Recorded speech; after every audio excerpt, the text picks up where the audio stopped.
Louvamos e vos bendizemos, Senhor Jesus, porque pela vossa santa cruz remistes o mundo. Está escrito assim: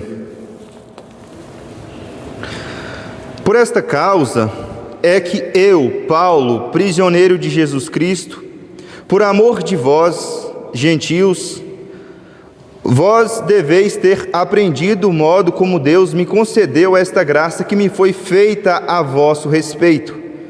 Foi por revelação que me foi manifestado o mistério que acabo de esboçar.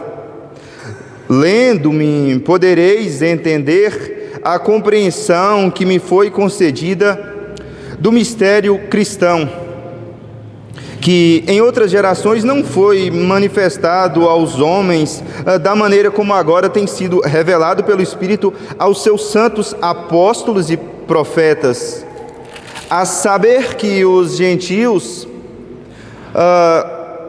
são co-herdeiros conosco, que somos judeus, são membros do mesmo corpo e participantes da promessa em Jesus Cristo pelo Evangelho. Eu me tornei servo deste Evangelho em virtude da graça que me foi dada pela onipotente ação divina. A mim, o mais insignificante dentre todos os santos, coube-me a graça de anunciar entre os pagãos a inexplorável riqueza de Cristo e a todos manifestar o desígnio salvador de Deus, mistério oculto desde a eternidade em Deus, que tudo criou. Assim, de hora em diante, as dominações e as potestades celestes podem conhecer pela Igreja a infinita diversidade da sabedoria divina, de acordo com o desígnio eterno que Deus realizou em Jesus Cristo, nosso Senhor. Pela fé que nele depositamos, temos plena confiança de aproximarmos-nos junto de Deus. Por isso vos rogo que não desfaleçais nas minhas tribulações, que sofro por vós. Elas são a vossa glória. Palavra da nossa salvação. Irmãos e irmãs, aqui o apóstolo Paulo, São Paulo, uma das colunas da igreja, está exortando a comunidade de Efésios, dizendo para eles que a salvação também veio para os gentios, não apenas para os judeus, mas também para os gentios, para outras pessoas de outras etnias, pessoas de outras culturas, pessoas que outrora adoravam, seguiam deuses pagãos. A salvação é para todos, mas a partir do momento que nós abraçamos a fé, a partir do momento que os gentios abraçam a fé, não dá mais para viver na vida velha. Não dá mais para adorar, servir outros deuses, a não ser o Deus de nossos pais, o Deus de Abraão, o Deus de Isaac, o Deus de Jacó, mas sim o Deus de Israel, o Deus das fileiras de Israel. Nós temos que prestar apoio, pregar o Evangelho, não só com palavras, mas com a vida, como diz São Francisco de Assis, a todos. Até para um macumbeiro, claro que tu tem que ter cautela, tu tem que ter discernimento, sabedoria, porque o nosso Senhor Jesus Cristo, Ele veio para todos, e quando Ele diz lá no Evangelho, ide a toda criatura e pregai o Evangelho, Jesus está levando ao pé da letra, ide a toda criatura. Se nós lermos as Sagradas Escrituras, nós vamos ver o quão o nosso Deus se preocupa com a nossa salvação. Desde os nossos primeiros pais, Adão e Eva, quando pecam, quando desobedecem a Deus e nós entramos em pecado, e aí entra a transgressão, e aí entra os pecados exacerbados da carne, e aí entra a desobediência a Deus, aí entra a adoração a outros deuses, deuses pagãos. Deus está o tempo todo mandando seus profetas e profetisas, para nos instruir que caminho devemos trilhar. É tantos, que se eu for pregar aqui, se eu for falar todos para ti, para vocês, vou demorar mais de 3 horas, mas eu vou citar alguns. Deus manda Noé. Aquela geração de Noé vivia em pecado, não obedecia a Deus, vivia a vida ao seu próprio prazer, ao seu próprio modo, não serviam a Deus. Prazeres exacerbados da carne, bebedeira, sexo desregrado, fazia coisas ilícitas aos olhos do Senhor. Então Deus levanta Noé e fala: olha, convertei-vos, mudai de vida. Noé fala assim: o meu Deus falou que vai ter um dilúvio, vai chover por muito tempo e vocês vão morrer. Se vocês não se arrependerem, se vocês não virem para a arca, vocês não serão salvos. E eles ficavam zombando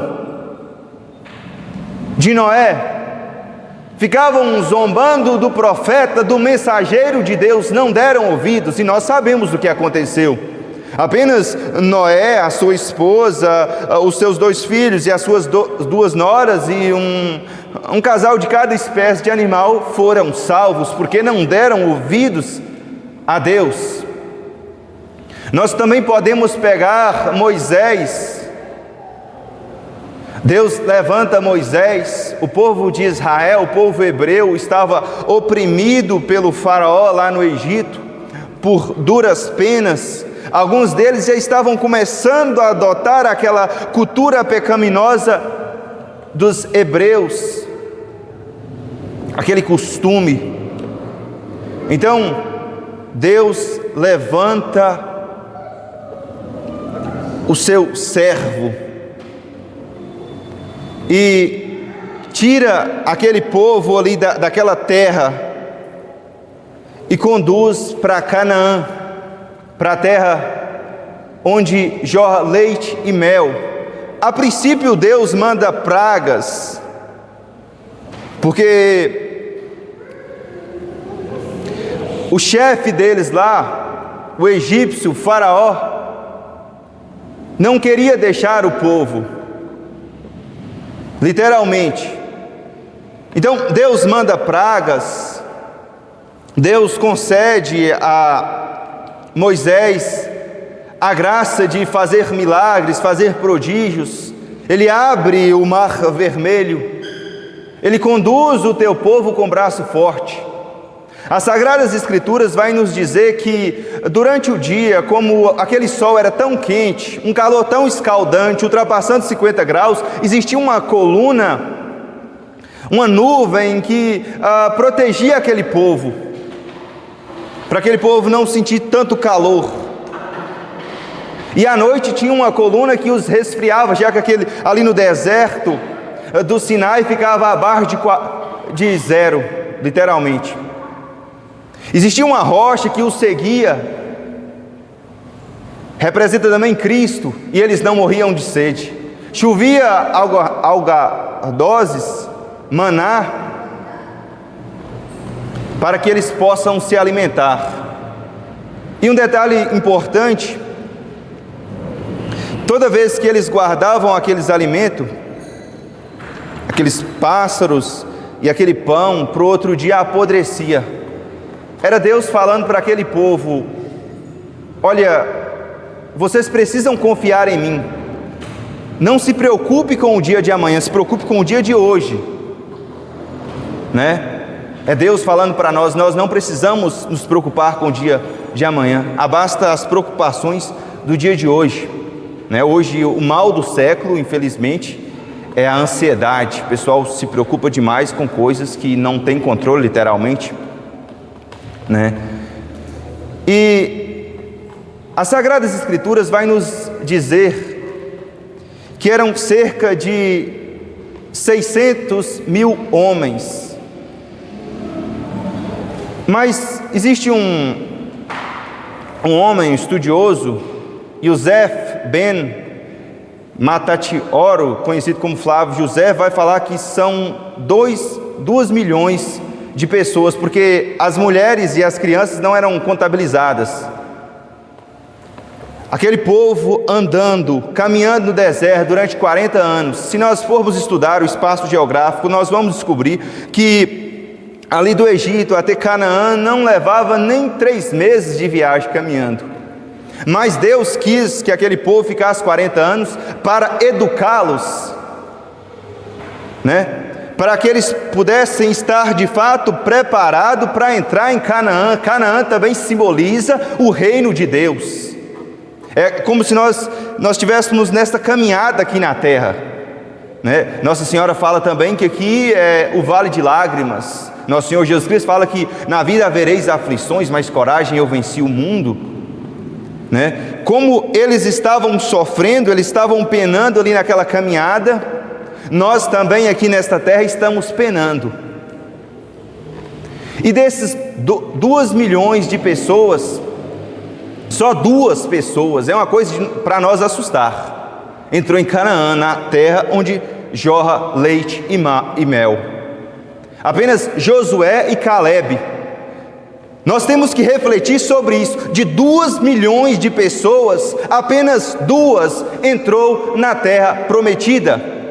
Nós podemos fazer uma ligação com Mateus capítulo 7, versículo 13 e 14, que Jesus fala assim, que numerosos se perderão e raros entrarão no reino dos céus. Esforçai para entrar na porta estreita, porque larga e espaçosa é o caminho da condenação. Ou o que Jesus está falando? É poucos que vão para o céu, é poucos que vão alcançar a vida eterna, mas a grande maioria, a maioria esmagadora, irão para aquele local que há choro e ranger de dentes. Deixa eu falar mais rasgado, no quinto dos infernos.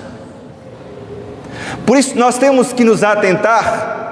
Nós temos que viver a santidade. Nem mesmo Moisés entrou em Canaã, porque em algum momento ele desobedeceu a Deus, mas ele foi para o céu, né? Lá em Mateus capítulo 17, lá no Monte Tabor, ele aparece com Elias, lá no Monte da Transfiguração. Então, ele foi para o céu. Nós temos que buscar a Deus, nós temos que ouvir os profetas, nós temos que ouvir o Evangelho, os santos da igreja, nós temos que fazer penitência, como diz João lá no capítulo 3 do Evangelho de São Mateus. Nós temos que nos voltar para o Senhor. Nós não podemos fazer acepção de pessoas, distinção, dizermos para nós mesmos e para os outros que nós vamos ser salvos porque nós estamos na igreja, nós estamos na casa de Deus, e quem está lá fora não. A salvação também é para os gentios, a salvação também é para os pagãos, se assim eles se converterem, eles mudarem de vida. A salvação é para todos, para todos.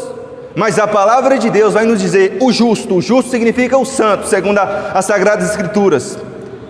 O justo se salvará com dificuldade. Nós temos que nos atentar, nós temos que nos esforçar, nós temos que fazer penitência, nós temos que ser homens e mulheres de oração, homens e mulheres que vão à Santa Missa, homens e mulheres que comungam o corpo de Cristo, homens e mulheres que quer ter intimidade com Deus, quer ter uma vida no altar, homens e mulheres que não quer ter pacto, comunhão com Satanás. Não dá mais para viver na vida velha, não dá mais para viver no pecado. Agora eu sou de Cristo, agora as palavras que saem da minha boca são palavras de santidade. Eu não falo palavrão, eu não falo mentira, eu me visto com modéstia e com pudor, que a Virgem Maria falou lá na cova da Iria, lá em Fátima: olhai como veste a mãe do Senhor, vestir com modéstia e com pudor. Agora eu sou de Deus. Nós temos que buscar a Deus, nós temos que ser de Deus. O catecismo da Igreja Católica vai nos dizer assim, que nós fomos feitos para amar a Deus, para adorar a Deus e para servir a Deus. E qualquer coisa que nós estamos fazendo que não esteja seguindo uma linha paralela, nós não estamos fazendo aquilo que nós fomos feitos para fazer. Desde o ventre materno, tua mãe, tu foi escolhido. Deus, desde a eternidade, Deus tinha e teve e tem um propósito para as nossas vidas. Nós temos que buscar a Deus, nós temos que ler as Sagradas Escrituras. São Luís Maria Grion de Montfort vai falar assim, que os santos dos últimos dias serão homens e mulheres da palavra. Eu tenho que ler a palavra, eu tenho que conhecer a palavra, e mais importante, eu tenho que viver a palavra, eu tenho que ter intimidade com a palavra. O católico tem a fama de não ler as Sagradas Escrituras, e quando encontram um protestante na rua ou sei lá onde, eles apanham entre aspas, porque ali na discussão o protestante consegue ganhar, porque nós não estamos conhecedores da palavra, nós não somos conhecedores, nós somos muito leigos, muito rasos com a palavra. O protestantismo é uma mentira, eu não tenho medo de falar, eu envio esse vídeo para protestante, eu não estou nem aí, mas é uma mentira que tem verdades dentro desta mentira. Já o catolicismo é todo verdade, mas muitas das vezes nós não conhecemos a verdade, né? Nós vivemos a verdade, claro, vivendo os sacramentos, mas nós não conhecemos para falar para as outras pessoas. Nós perdemos discussões entre aspas, né? Porque já que nós estamos vivendo na fé, nós não perdemos a discussão de uma forma literária, né? Nós temos que ser conhecedores, nós temos que abandonar o celular, abandonar a televisão, não estou dizendo literalmente, mas ter um discernimento, ir para as Sagradas Escrituras, chegar do trabalho e se voltar para as Sagradas Escrituras. O tempo nosso é pouco, o dia passa tão corrido. Se nós não termos discernimento, se nós não buscarmos nos atentar a ler a palavra, a ser homem e mulher de oração, nós não conseguimos. O tempo está passando depressa. Lá em Apocalipse fala, Satanás está vindo com grande ira, porque sabe que pouco tempo resta. Desinstale as suas redes sociais, Instagram, Facebook, só instale lá no dia domingo, faça penitência, volte para o Senhor. Nós temos poucos tempos, nós estamos dentro do final dos tempos. A qualquer momento, Jesus voltará, e a palavra de Deus vai nos dizer que Ele vai voltar como um ladrão, não com uma relação que Ele vai vir nos assaltar, não, mas como um ladrão, que Ele vai chegar de repente. Um assaltante, um bandido, quando vai entrar na casa de uma pessoa, não manda recado, não avisa. Se ele avisasse, nós preparávamos uns cachorros bons, uns pitbulls, comprávamos as espingardas, né? Mas Jesus está vindo como um ladrão, porque é de uma vez. Nós temos que estar em oração, nós temos que estar em vigília, não viver em pecado mortal. Se cometer um determinado pecado mortal, e no mesmo dia, se possível, procurar um sacerdote, se confessar. Nós temos que se voltar para Cristo, nós temos que se voltar para Deus. Nós não temos mais tempo, não há mais tempo. Não viva com tibieza, com essa fé rasa, sem vontade de viver a santidade. Nós temos que ter vontade de viver a santidade. Nós fomos feitos para o céu. São João da Cruz vai nos dizer assim, que nós temos 3 inimigos. O pior de todos é a nossa carne, o segundo é Satanás, e o terceiro é o mundo. Tem gente que já está se revolgando no mundo. Eu tenho que ganhar mais dinheiro no meu trabalho, eu tenho que me promover, eu tenho que me profissionalizar em determinada profissão. Tudo isso é importante, mas a prioridade é Cristo. Sonhem busque ganhar mais dinheiro, busque constituir uma família, busque ter mais filhos, busque reformar a tua casa, comprar um sítio, mas saiba que a prioridade é Jesus Cristo. Tu não vai ficar nesta terra para sempre, tu está aqui de passagem, a qualquer momento tu vai morrer. Se Jesus não vier, tu vai morrer. Eu tenho certeza que a grande maioria que estão aqui já tem problemas de saúde. Se tem pessoas sãs que nem tem problema de saúde, de uma vez vai e morre, imagina as pessoas que têm problema de saúde. Os problemas de saúde chegam, a idade chegam, a velhice vai chegando, é Deus nos avisando: olha, vocês estão envelhecendo, o tempo está passando, a sua morte está chegando. Nós temos que nos preparar para a morte. Nós não podemos nos apegar nesta terra, nós estamos aqui de passagem. A vida do homem aqui na terra é como um sopro. Salomão vai nos dizer: nós temos que vigiar, nós temos que buscar, nós temos que viver a santidade, nós temos que fazer um exame de consciência, porque nós fomos feitos para a eternidade. Nós temos rostos, caras, fisionomia de cidadãos do céu, nós fomos feitos para o céu, nós não fomos feitos para esta terra. Louvado seja o nome do nosso Senhor Jesus Cristo e sua Mãe Maria Santíssima.